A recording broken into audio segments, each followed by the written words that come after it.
Hello दोस्तों, स्वागत करते हैं आप सभी का आपके अपने यूट्यूब चैनल जैकपुर पे। जैसा कि आप लोगों का ट्रिक वाला सीरीज चल रहा था, जिसमें का पहला पार्ट हमने चैनल पे अपलोड कर दिया। यदि आप लोगों ने नहीं देखा है उसको देख लीजिएगा, उसका लिंक हम डिस्क्रिप्शन में भी डाल देंगे और इसी वीडियो के लास्ट में भी आपको शो होगा, तो उस पर क्लिक करके आप देख सकते हो। सबसे पहले देखिए, यह पार्ट 2 है, ठीक है। इसके पहले हम वीडियो शुरू करें, आप लोगों से विनम्र निवेदन है कि वीडियो को लाइक कर दीजिए एंड चैनल को पहली बार आए तो सब्सक्राइब जरूर कर लीजिएगा, बेल आइकन को दबा लीजिएगा ताकि इस तरह के वीडियो का नोटिफिकेशन आपके मोबाइल पर आता रहे। तो चलिए शुरू करते हैं। बहुत ज़्यादा बात नहीं करेंगे, डायरेक्ट हम लोग सवाल पे आएंगे, ठीक है। कोशिश करेंगे कम समय में आप लोगों को ज़्यादा कुछ नॉलेज दे देने का। तो यहाँ पे आप देखिएगा, ये जो क्वेश्चन पेपर है ये आपका जेसीईआरटी के द्वारा जो मॉडल क्वेश्चन पेपर आप लोगों को मिला है वही चीज़ है, ठीक है, जिसको हम लोग क्वेश्चन बैंक बोलते हैं, ठीक है। बिल्कुल वहीं से है और सारा का सारा जो होता है ना वो VBI है, ठीक है। आप इसको इग्नोर नहीं कर सकते हो, लेकिन हम आपको ट्रिक से याद कराने का कोशिश करते हैं ताकि आपकी प्रैक्टिस अच्छे से हो पाए, ठीक है। तो चलिए शुरू करते हैं। सबसे पहला क्वेश्चन देखिए, क्वेश्चन नंबर 11, 10 तक हम लोगों ने देख लिया था। क्वेश्चन नंबर 11 में आपसे कहा जा रहा है कि कुस्तुनतुनिया की संधि कब हुई थी? 1829, 1830, 1831, 1832। यहाँ पे आंसर आप देख पा रहे हो 1832। तो ठीक है, इसको याद कैसे करेंगे? कुस्तुन, कुस्तु से आपको कुश्ती याद रखना। कुश्ती दो लोगों के बीच होती है, ठीक है, दो लोगों के बीच होती है। दुनिया से 3 याद रखना है, तो 2 और 3 का कॉम्बिनेशन बन गया। अब आपको ध्यान देना है कि ऑप्शंस में आपको 2-3 कहाँ पे मिल रहा है, तो 2-3 आपको मिलेगा ऑप्शन नंबर डी में, यही आपका आंसर हो जाएगा। एक बात हमेशा याद रखिएगा, जो ऑप्शंस आपको यहाँ दिख रहा है वही ऑप्शन आपको एग्जाम में भी दिखेगा, ठीक है। इससे हटकर आपको ऑप्शंस नहीं मिलने वाला। अभी आप दिमाग लगा रहे होगे कि 2-3 और कहीं पर मिल जाएगा, ऐसा नहीं होने वाला है, ठीक है। आपको जो यहाँ पे दिख रहा है वही एग्जाम में दिखेगा, ठीक है। क्यों? आप लोग कोई जॉब वाले एग्जाम नहीं दे रहे हो, बोर्ड एग्जाम दे रहे हो, ठीक है ना। तो जो ऑप्शन रहता है हूबहू वहीं पे वही रहता है। अगला सवाल देखिए क्या है हमारा, किसकी छवि सिक्कों और डाक टिकट पर अंकित की गई थी? मरियॉन की, जर्मेनिया की, भारत माता की, इनमें से कोई नहीं। राइट आंसर आप यहाँ पे देख पा रहे हैं, मरियॉन की। भाई अब डाक टिकट पे फोटो लगाना है, किसका लगाओगे? जो मर जाता है वही ना लगता है। देखो ना, गांधी जी का लगा है जो मर गए हैं, ठीक है। चंद्रशेखर आज़ाद का लगा है जो मर गए हैं, ठीक है। तो अधिकतर लोग जो मर जाते हैं ना उनकी यादों में डाक टिकट जारी किया जाता है, ठीक है। तो उनकी यादों में डाक टिकट जारी किया था, मरने के बाद तो मरियॉन, ठीक है। Option number B. चलिए क्वेश्चन नंबर 13 पे आते हैं। क्वेश्चन नंबर 13 में कहा गया है कि इंग्लैंड और डैश के बीच एक एक्ट ऑफ यूनियन से United kingdom of great Britain का गठन हुआ है। तो किस पे? स्कॉटलैंड के गठन से, ठीक है। देखिए अब दो बात समझ में आया। अब इंग्लैंड है और स्कॉटलैंड है, इनको बीच मिलाने से क्या बनेगा? Kingdom of great Britain. आपको ग्रेट ब्रिटेन बनाना है, ग्रेट कोई जगह बनाना है एकदम विशाल, तो दो लोगों को मिलाने से बनता है, ठीक है। कौन सा? स्कॉटलैंड। लैंड मतलब क्या होता है? जमीन। बात समझ आया? तो ये लैंड और ये लैंड, दोनों लैंड मिल करके क्या करेगा? एक ग्रेट ब्रिटेन बनाएगा, ठीक है। बात समझ में आया? चलिए क्वेश्चन नंबर 14 पे आते हैं। जर्मनी के एकीकरण में प्रमुख भूमिका निभाने वाले बिस्मार्क कहाँ के चांसलर थे? तो ये पर्सा के चांसलर थे। कहाँ के चांसलर थे? पर्सा के चांसलर थे, ठीक है।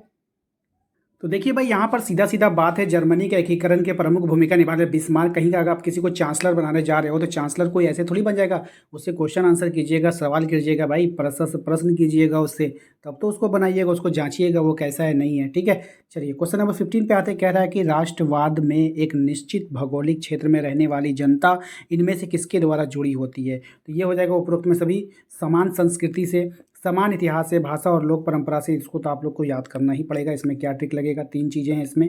अगला सवाल देखिए क्या कह रहा है, बुर्बो राजवंश शासन किस देश में था? तो बुर्बो राजवंश शासन किस देश में था?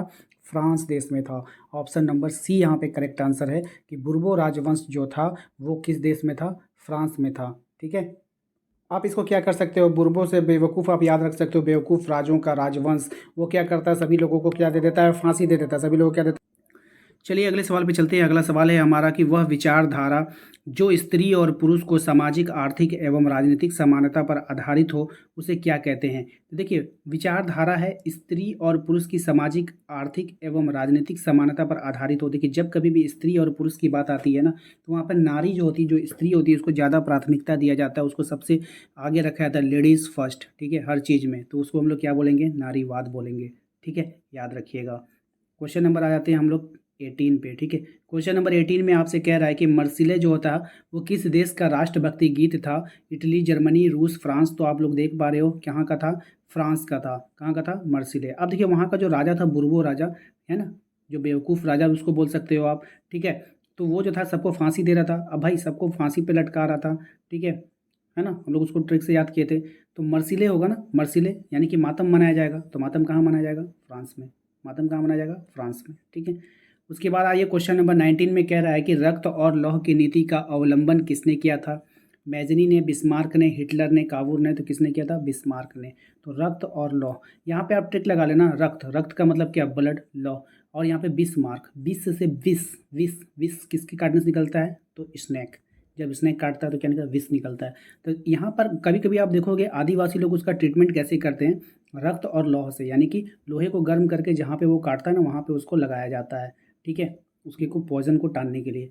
तो इस तरह से वहाँ पे इलाज करते हैं। आप इमेजिन कर लो, ठीक है, इमेजिन करोगे तो बिस्मार्क याद आ जाएगा, रक्त और लौह, ठीक है। चलिए क्वेश्चन नंबर 20 पे आते हैं। क्वेश्चन नंबर 20 में आपसे कह रहा है कि फ्रांस की क्रांति का अग्रदूत किसे कहा जाता था? दिदरो को, नेपोलियन को, रूसो को, या फिर जॉन लॉक को? यहाँ पर आप राइट आंसर देख पा रहे हो, रूसो हो जाएगा, ठीक है। फ्रांस की क्रांति का जो अग्रदूत है उसको हम लोग किसको कहते हैं? रूसो को कहते हैं। अब देखो यहाँ पर आप लोगों को कैसे याद रखने से, फ्रांस की क्रांति हो रही है उसमें जो अग्रदूत होगा, जो आगे आगे चलेगा, ठीक है, जो देव जिसको एकदम देवता की तरह आप मानोगे, तो भाई उसका सेवा तो करना होगा ना भाई, पूरे क्रांति का सारा जिम्मा उसी के ऊपर है। वो आगे आगे पूरे पूरे को लीड करेगा, तो उसको आप तो है ना, उसको रूसने नहीं देना है। उसको क्या करना है? उसको रूसने देना है। अगर रूस गया तो पूरा वो छोड़कर भाग जाएगा, ठीक है, छोड़कर भाग जाएगा तो पूरा क्रांति क्या हो जाएगा? खत्म हो जाएगा। तो आपको इस तरह से याद रखना है कि जो क्रांति का अग्रदूत होता है उसको रूसने नहीं देना है, उसको मना कर रखना है, ठीक है, रूसो, ठीक है, याद रखिएगा। उम्मीद करते हैं आप लोगों को पसंद आया होगा आज का वीडियो, ठीक है। तो आज आपके लिए एक क्वेश्चन पूछते हैं हम लोग, उसका आंसर आप लोग कमेंट बॉक्स में दीजिएगा। चलिए हम जो आपसे क्वेश्चन पूछेंगे वो पूछेंगे आपसे क्वेश्चन नंबर 4, इसका आंसर आप लोग को कमेंट बॉक्स में देना है। अर्नस्ट रेनन कौन था? फ्रांसीसी दार्शनिक था, जर्मनी दार्शनिक था, रूसी दार्शनिक था, या फिर ब्रिटिश चित्रकार था?